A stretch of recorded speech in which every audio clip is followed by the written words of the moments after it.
Shalom, salam sejahtera untuk kita semua.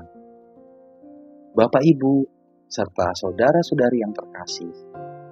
Puji Tuhan, kita dapat berjumpa kembali di channel Pelita Kasihku, channel renungan dan berbagi kasih pada program Pancaran Sinar Pelita Kasihku. Pada edisi kali ini, kita akan merenungkan salah satu bagian dari doa yang diajarkan oleh Tuhan Yesus sendiri, yaitu doa Bapa Kami. Bagian yang akan kita renungkan sekaligus menjadi judul renungan kita kali ini adalah Jadilah Kehendak-Mu, yang diambil dari Injil Matius bab 6 ayat 10 yang tertulis sebagai berikut. Datanglah kerajaan-Mu, jadilah kehendak-Mu di bumi seperti di surga. Bapak Ibu serta saudara-saudari yang terkasih, sebelum memulai renungan kita kali ini, mari kita berdoa terlebih dahulu kepada Allah Sang Bapa kita, agar Ia berkenan memberikan hikmat ilahi, sehingga kita dapat mengerti dan memahami apa yang menjadi kehendak Allah, serta makna yang ada pada renungan kita kali ini. Mari kita juga mohon agar Allah berkenan menanamkannya dalam hati dan jiwa kita, sehingga pada saat kita memanjatkan doa Bapa Kami, kita dapat memanjatkannya dengan sepenuh hati dan sepenuh pengandalan kita. Mari kita berdoa. Bapa kami yang di surga, terima kasih Tuhan atas berkat, pertolongan, kasih karunia yang senantiasa Kau berikan kepada kami di sepanjang waktu yang telah kami lalui. Terima kasih Tuhan karena penyertaan-Mu, pertolongan-Mu Engkau nyatakan dalam kehidupan kami. Kini ya Bapa, kami ingin untuk merenungkan apa yang menjadi firman-Mu. Berikanlah pengertian kepada kami, berikanlah pemahaman yang benar sesuai dengan kehendak-Mu. Biarlah hikmat serta tuntunan Roh-Mu yang kudus yang dapat menuntun kami, sehingga kami bersama-sama dapat mengerti dan memahami apa yang menjadi kehendak-Mu. Engkau tolong kami ya Tuhan, bukan hanya kami dapat mengerti dan memahami, namun kami bersama-sama dapat melaksanakan, menjalankan apa yang menjadi perintah-Mu di dalam kehidupan kami. Terima kasih ya Tuhan, dalam nama Tuhan Yesus kami berdoa dan mengucap syukur. Amin. Bapak Ibu, serta saudara-saudari yang terkasih, kita semua tentu sudah sangat familiar dengan doa Bapa Kami. Doa ini sangat istimewa karena diajarkan langsung oleh Tuhan Yesus. Namun, apakah saat kita mengucapkan jadilah kehendak-Mu, kita benar-benar menghayatinya dengan sepenuh hati? Bapak Ibu serta saudara-saudari yang terkasih, untuk dapat belajar, mengerti dan memahaminya, mari kita sejenak mengingat peristiwa saat Tuhan Yesus Kristus berdoa di Taman Getsemani menjelang masa-masa penderitaannya. Saat itu ia menyatakan kata-kata atau kalimat yang hampir sama. Ya Bapa, jikalau Engkau berkenan, ambillah cawan ini dari hadapanku. Tetapi jangan kehendakku, melainkan kehendak-Mu lah yang jadi. Tertulis di dalam Injil Lukas bab 22 ayat 42. Di sini Tuhan Yesus tidak hanya mengajarkan kita untuk menyatakan jadilah kehendak-Mu, tetapi juga memberikan teladan nyata kepada kita. Tidak hanya dalam kata-kata, tetapi juga dalam menyikapi kehendak Allah Sang Bapa.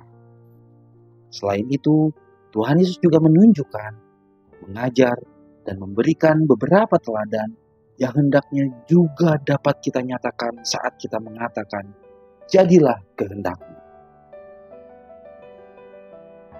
Yang pertama, ia menaruhkan pengandalannya kepada Allah Sang Bapa.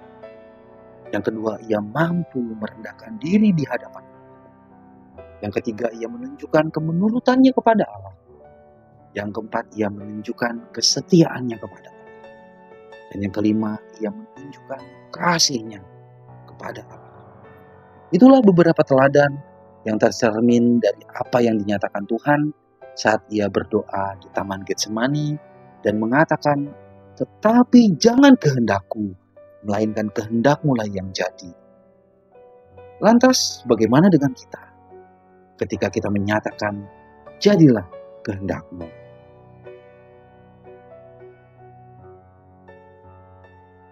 Bapak, Ibu, serta saudara-saudari yang terkasih, mari kita renungkan.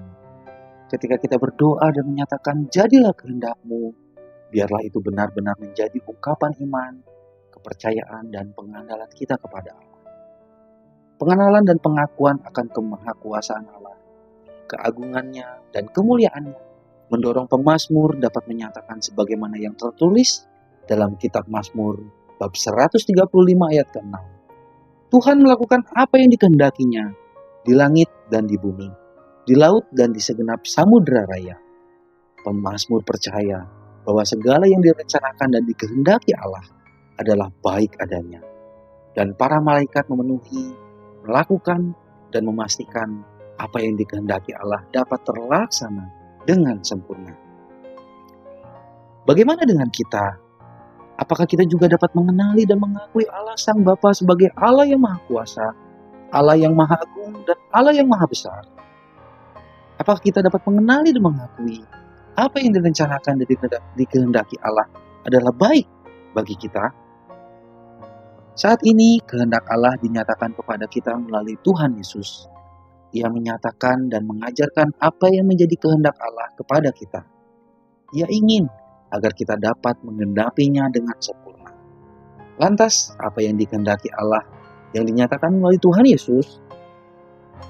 Yang pertama, ia ingin semua manusia dapat diselamatkan.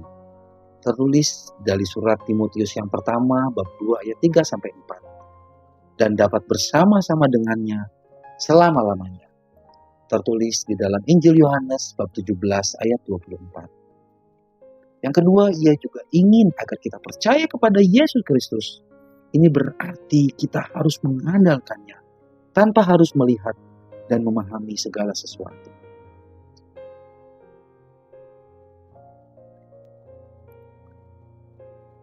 Bapak, Ibu, serta saudara-saudari yang terkasih, biarlah ketika kita menyatakan jadilah kehendak-Mu, benar-benar merupakan suatu ungkapan dari iman, kepercayaan, dan pengandalan kita kepada Allah. Karena kita dapat mengenali dan mengakui akan kebesaran Allah Sang Bapa, kemahakuasaannya, dan keagungan, serta kemuliaannya. Segala rencana dan kehendaknya adalah baik bagi kita. Selanjutnya, ketika Tuhan Yesus menaruhkan iman, kepercayaan, dan pengandalannya kepada Allah, ia tahu ada konsekuensi yang harus ia pegang. Ia harus bisa merendahkan diri dan menempatkan diri di bawah kehendak Allah. Ia tahu bahwa ia harus mengalami penderitaan yang luar biasa dan akhirnya harus mati di atas kayu salib. Tuhan Yesus mengalami pergumulan yang sangat luar biasa. Dalam hal ini bukan berarti Allah bermaksud membiarkan Yesus mengalami penderitaan. Tetapi memang hanya melalui jasa kurban Tuhan Yesuslah manusia dapat dilepaskan dari dosa dan dapat diselamatkan. Ia ingin Yesus memperoleh kemenangan atas maut dan neraka. Dan Allah tahu Tuhan Yesus mampu untuk memperoleh kemenangan tersebut. Bagaimana dengan kita? Apakah kita juga bisa merendahkan diri di bawah kehendak Allah? Apakah kita juga bisa menjaga komitmen dan tetap konsisten dalam melaksanakan kehendak Allah?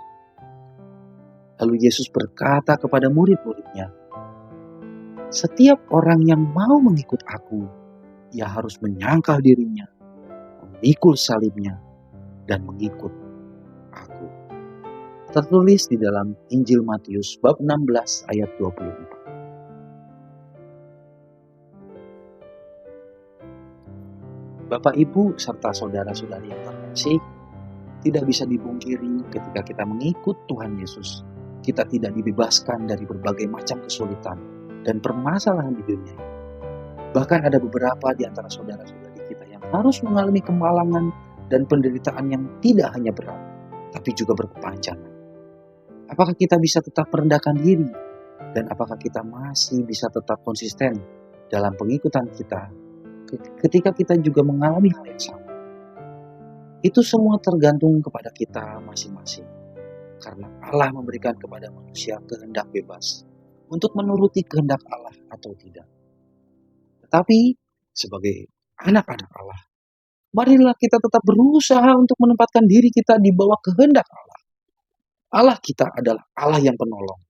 Berserulah kepadanya sehingga kita dapat penuh dengan keyakinan dapat mengatakan jadilah kehendakmu. Kemudian ketika Tuhan Yesus menyatakan tetapi jangan kehendakku melainkan kehendakmu lah yang jadi. Ia menunjukkan kemenurutan dan pengikutan yang luar biasa kepada Allah dan tetap setia menjalankan kehendak Allah meskipun itu sangat pahit. Pada Yohanes 6 ayat 38 tertulis, sebab aku telah turun dari sorga bukan untuk melakukan kehendakku, tetapi untuk melakukan kehendak Dia yang telah mengutus aku. Bagaimana dengan kita? Bapak, Ibu, serta saudara-saudari yang terkasih, manusia telah diberi kebebasan oleh Allah untuk mau mentaati kehendak-Nya dan perintah-perintahnya atau tidak. Itu semua sangat tergantung kepada kita, bagaimana kita menyikapi kehendak Allah dan perintah-perintahnya. Bila kita berkaca dari Tuhan Yesus, berkat kemenurutan, kesetiaan, dan pengikutannya sampai akhir, Ia berhasil memperoleh kemenangan atas maut dan neraka. Maka kita pun akan mengalami kemenangan jika kita dapat terus berpaut kepada Allah dalam kemenurutan, kesetiaan, dan pengikutan.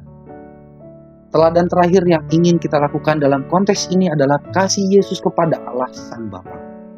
Tuhan Yesus mengajarkan, jikalau kamu mengasihi aku, kamu akan menuruti segala perintahku. Tertulis di dalam Injil Yohanes bab 14 ayat 15. Dan Yesus memberikan contoh dengan menuruti perintah-perintah Allah karena Ia mengasihi Allah. Di bagian lain, Tuhan Yesus juga mengatakan, tetapi supaya dunia tahu bahwa aku mengasihi Bapa dan bahwa aku melakukan segala sesuatu seperti yang diperintahkan Bapa kepadaku. Tertulis di dalam Injil Yohanes bab 14 ayat 31. Berdasarkan kasih inilah Ia memenuhi kehendak Allah, meski mengalami banyak penderitaan, mempersembahkan kurban dan mati di atas kayu salib. Kita pun hendaknya juga dapat mengasihi Allah, bukan karena hal itu dapat memberikan keuntungan bagi diri kita atau karena rasa takut, tetapi sebagai respon terhadap kasih-Nya kepada kita. Kasih kepada Allah hendaknya juga dapat kita wujudkan dalam mengasihi sesama kita, sebagaimana Kristus mengasihi kita dan untuk menjadi satu di dalam Kristus. Amin. Bapak, Ibu, serta saudara-saudari yang terkasih, inilah apa yang dapat kita pelajari dari Tuhan Yesus Kristus. Ketika beliau menyatakan dalam doanya, jangan kehendakku, melainkan kehendakmu lah yang jadi. Kita pun ingin agar ketika kita berdoa Bapa kami dengan menyatakan, jadilah kehendakmu, itu adalah ungkapan pengakuan serta perwujudan akan iman, kepercayaan, dan pengandalan kita pada kemahakuasaan Allah. Biarlah seruan itu juga merupakan wujud tekad serta sarana untuk memperbarui komitmen kita untuk menempatkan diri di bawah kehendak Allah dan menjadi wujud kemenurutan, kesetiaan, dan kasih kita kepada Allah dalam menjalani kehidupan kita. Apapun yang harus kita hadapi, janganlah kita hanya bisa mengatakan jadilah kehendakmu, tapi tidak mau melakukannya. Tetapi hendaknya kita pun dapat bertindak sesuai dengan itu. Seperti tertulis di dalam Injil Matius bab 21 ayat 28 sampai 31.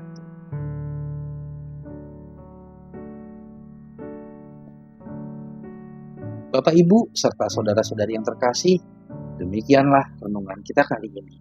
Semoga kita semakin memahami makna jadilah kehendakmu dan mampu melakukannya dalam kehidupan sehari-hari. Mari kita mohon kekuatan dan pertolongan Allah, agar setiap kali kita berdoa Bapa kami dan mengucapkan jadilah kehendakmu, kita benar-benar melakukannya dengan iman dan ketaatan. Terima kasih atas perhatian Bapak, Ibu, dan saudara-saudari sekalian. Sampai jumpa di renungan pada edisi berikutnya dalam program Pancaran Sinar Pelita Kasihku di channel Pelita Kasihku, channel renungan dan berbagi kasih. Shalom, Tuhan Yesus memberkati.